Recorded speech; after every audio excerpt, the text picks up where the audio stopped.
Hey guys, Games with Chin here, and we are doing an accessibility review for the Medium on Xbox One, Series X, and Series S. So, I spent a few hours tonight playing the Medium, and I have to say it is quite a wonderful game.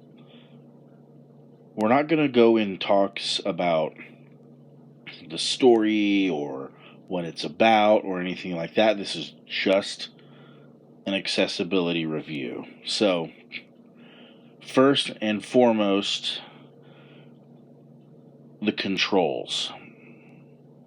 Now, when you play the game, it plays in a way where you don't have to use camera control.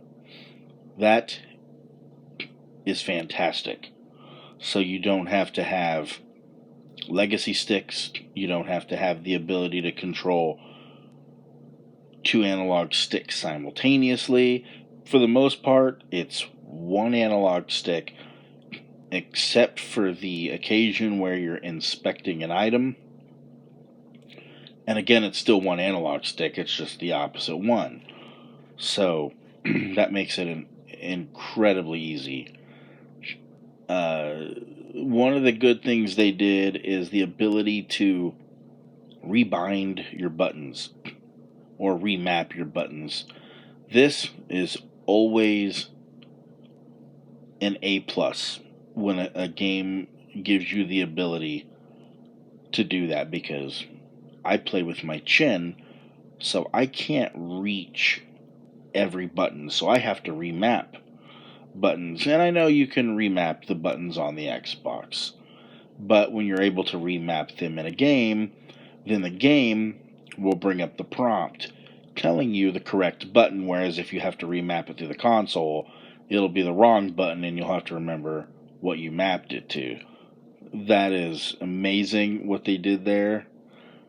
I think some of the only gripes that I had was, in order to run, you had to hold down a button to run. And I use the Elite Series 2 for the paddle on the back, so it gives me the extra button that I can use my hand to hit. And the run button had to be the paddle, which thankfully worked out well, because most other options that require you to hold a button, you can set it to toggle. Run and your shield was the only buttons that you cannot set to toggle. And that's something I think that needs to be tweaked, because some people don't have the ability to hold down a button to run. So I think it should either be a toggle, like most games, you just click the analog stick, boom, you run. Or an auto run, where you just hold down the joystick and the character auto runs. That would be even more amazing, because it would free up a button so you didn't have to have a button specifically set to run when you might need that button for something else. Another thing was the shield, which was a little harder, because you have to hold down the button and then walk through certain enemies and parts to where it doesn't kill you. That is another thing that needs a toggle press, where you can just press it, do your walking, and then press it again to end the shield, to drop the shield. That would be so incredibly handy.